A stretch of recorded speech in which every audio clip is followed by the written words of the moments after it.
জয় ভবা। গিরি গোবর্ধন মথুরা থেকে অনন্তের সঙ্গী ভবা পাগলা গ্রন্থ থেকে কিছু পাঠ করে শোনাচ্ছি, যেটা আমাদের ভবামৃত পত্রিকায় বেরিয়েছে এই সংখ্যায়।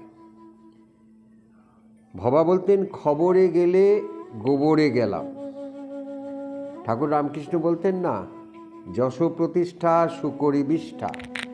তা গুরুদেব ভবা পাগলা বলতেন, খবরে গেলে গোবরে গেলাম। অর্থাৎ আত্মপ্রচারে তার অনীহা, এমনকি নিজে তিনি ছবি তুলতে দিতেও চাইতেন না, তার প্রচার হোক তাও চাইতেন না। কিন্তু জোর করে আমরা, বিশেষ করে আমি একদিন চেষ্টা করে তার কাছ থেকে একটু সম্মতি আদায় করেছিলাম, তার কথা লেখার জন্য, পত্রিকা প্রকাশের জন্য, বই লেখার জন্য।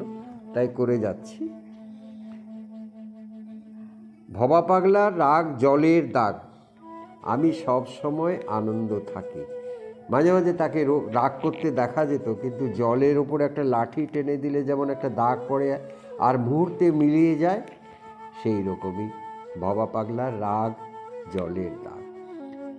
একজন বালক ভবাকে জিজ্ঞাসা করে, তুমি এত কথা জানো কেমন করে? পাগল ঠাকুর উত্তর করলেন, যিনি জানের মধ্যে আছেন তিনি জানিয়ে দেন, তাই জানি এত কথা। আমার কালই ভালো। উপস্থিত বুদ্ধিতে গল্প বানাতে বালক ভবেনের জুড়ি মেলা ভার। শৈশবে শ্রী শ্রী সারদামার বাড়িতে পাগলকে এক ভক্ত প্রশ্ন করলেন, কালী প্রেমে ডুবে আছো, অন্য কোনো দেবদেবী মানো না? মানি সব দেবদেবী, তবে কথা শুনি বেশি কালীর। কেন গো? লক্ষ্মী, সরস্বতী, দুর্গা এরা সব কি দোষ করলেন? দোষ নয়, তবে কি জানো, এই তোমাদের দিয়ে বুঝে দেখো না, যাদের মুখখানা বেশ ফর্সা, তারা বিষণ্ণ হলে কেমন লাগে বলো তো? আমার কালই ভালো, মুখ কালো করলেও সহজে ধরা পড়ে না। আচ্ছা, সচল মৃত্যু কি? দম চিরতরে বন্ধ। আকস্মাৎ মৃত্যু কি?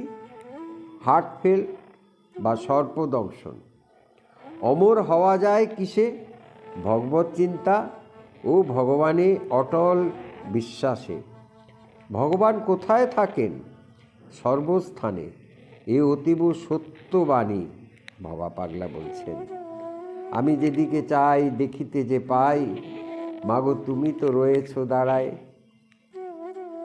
আবার এও বলছেন, আমি সর্বভূতে তাকে দর্শন করি।